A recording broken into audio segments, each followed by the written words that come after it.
130 से 144 सीटें जीत के तेजस्वी यादव सरकार बनाने वाले हैं, मुख्यमंत्री बनने वाले हैं। और न्यूज 24 के इस सर्वे ने पूरा माहौल को ही उलट पलट के रख दिया। आपने देखा होगा कि एग्जिट पोल के नतीजे ज्यादातर जो है वो एनडीए गठबंधन के पक्ष में आए और उसके बाद एनडीए के समर्थकों के मुंह पे एक अलग ही रौनक थी।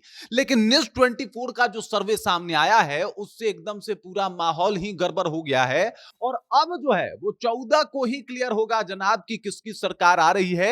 एग्जिट पोल आप खेलते रहिए, लेकिन तेजस्वी यादव के पक्ष में जो एग्जिट पोल के नतीजे आ रहे हैं उसको भी इग्नोर नहीं किया जा सकता। पूरी कहानी आपको बताएंगे कि भाजपा को कितनी सीटें मिल रही है, कितना जो है वो एनडीए गठबंधन कितने पे आके रुक जाएगा और किस तरीके से महागठबंधन सरकार बना सकती है अगर न्यूज 24 के इस सर्वे, इस रिपोर्ट, इस एग्जिट पोल को माने तो। पूरी कहानी आप तक रखेंगे, पहुंचाएंगे, लेकिन उससे पहले मेरा परिचय जान लीजिए। मेरा नाम है रजत और आप जनता जंक्शन देख रहे हैं। तेजस्वी यादव को लेके अभी एक माहौल बन रहा था कि भाई साहब तेजस्वी यादव की सरकार नहीं आने वाली, लेकिन वो कहा जाता है ना कि वो 14 तारीख का दिन ही डिसाइड करेगा कि कौन मुख्यमंत्री बनेगा और कौन मुख्यमंत्री नहीं बनेगा, किसकी सरकार आएगी और किसकी सरकार नहीं आएगी। क्योंकि अगर आप सर्वे रिपोर्ट के ऊपर सरकार बना रहे हैं तो फिर तो ये विचार करना पड़ेगा कि भाई जब 14 को अगर अभी से सरकार बन रहा है तो फिर क्या ही पूछना 14 को क्या होगा। फिर 14 को काउंटिंग है, 14 को जो है वो गिना जाएगा कि कौन जीत रहा है।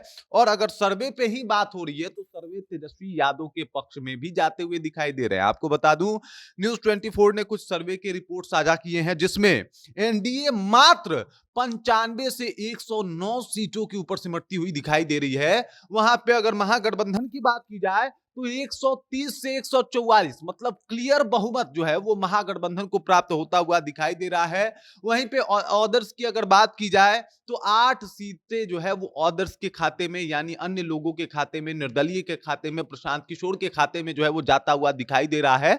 और ये सारा जो डिटेल्स है कहीं ना कहीं अब भाजपा को भी चैन से सोने नहीं देगा। कल तक ऐसा लग रहा था कि भाई सब कुछ जो है वो महागठबंधन के खिलाफ है और एनडीए के पक्ष में है, लेकिन कुछ जो सर्वे की रिपोर्ट आ रहे हैं उसमें तेजस्वी यादव की सरकार बनती हुई दिखाई दे रही है। और अगर सर्वे की माने तो भाई साहब फिर तो हो गया ना कि किसके पक्ष में ज्यादा सर्वे आए। तो अब तेजस्वी यादव के पक्ष में भी लगभग 2-3 सर्वे मैं देख रहा हूं जो इनके पक्ष में और इनको सरकार बनाता हुआ दिखाई दे रहा है, बता रहा है कि भाई महागठबंधन की सरकार आ सकती है। वैसे भी जो इस बार बिहार का माहौल रहा है अगर उसको देखा जाए, उसको परखा जाए तो जिस तरीके से क्लियर वोटिंग दिखाई जा रही है उतना तो क्लियर इस बार का वोटिंग जो है वो मतलब होगा नहीं। क्योंकि क्लियर आप अगर किसी सीट को जो आप जीत का वो कह दे रहे हैं कि भाई ये तो हम यहीं जीत जाएंगे, तो इस तरीके से जो है कहीं ना कहीं इस बार सरकार तो बनने वाली नहीं है और इतना आसान होने वाला नहीं है। मैं आपको बता दूं कि कई जगह पे भाजपा जो है मतलब आपने देखा था कि 2020 में किस तरीके से एरर ऑफ मार्जिन थोड़े से वोटों की वजह से आरजेडी हारी थी।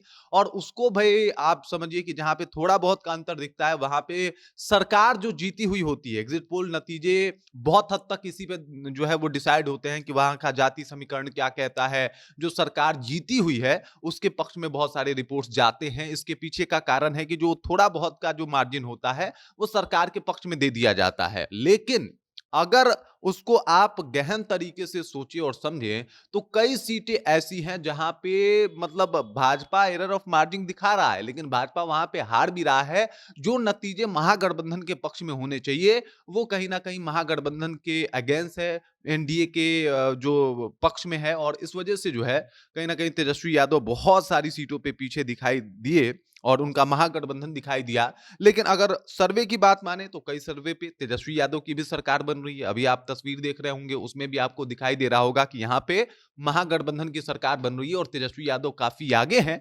और तेजस्वी यादव की सरकार जो है वो आराम से बन रही है, तेजस्वी यादव मुख्यमंत्री बन रहे हैं। उन आरजेडी लवर्स का सपना पूरा हो रहा है जो लोगों ने देखा है कि भाई तेजस्वी का सरकार बनना जरूरी है। लगातार जो है वो तेजस्वी के लिए उन लोगों ने वोट किया है तो उनके तो सपने पूरे हो रहे हैं। अगर इस गठबंधन की बात की जाए, अगर इस सर्वे की बात की जाए तो भाई अगर सर्वे के ऊपर, एग्जिट पोल के ऊपर नतीजे तय हो रहे हैं तो फिर कहीं ना कहीं मतलब मुझे ये लगता है कि अभी थोड़ा थोड़ा इंतजार करना है, 2-3 दिन का और इंतजार है, उसके बाद ही क्लियर होगा बाकी इस सर्वे में।